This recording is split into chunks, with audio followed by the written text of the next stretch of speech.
welcome back to my channel, or if you're new here, please subscribe. So in today's video, it's another Be Awesome Scares video, and happy Friday, and I also placed a pumpkin in my background. I made it. So here's the pumpkin, it's black. I painted white cobwebs with fabric paint, and here's the gold glittery stem. So cute! So in today's video, I'm going to be doing a tutorial and a DIY on this super cute and super epic Spider-Man Spider-Girl costume. I'm very happy how the way this turned out. I love how the gloves turned out and this t-shirt and the mask. Maybe I might be Spider-Girl instead of Sailor Moon this year. Who knows, who knows? It's totally up to me. So currently, I think I'm like up to 1K and 60 subscribers, or 1K and 70, which is almost up to 1.1K 1,100 subscribers, which is so freaking awesome, and I'm so excited. Oh my gosh, I'm very happy how the way this costume turned out. This is mad awesome!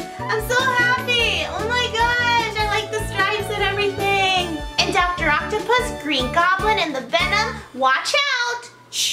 I hope you guys enjoyed this. Don't forget to like, comment down below, and subscribe to my channel. Really mean a lot to me. Give this video so many likes, and without further ado, let's get started.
costume. Don't forget to like, comment down below, and subscribe to my channel. Really mean a lot to me. Give this video so many likes, and comment down below, do you like Spider-Man, and who is your favorite Marvel superhero? And by the way, see ya!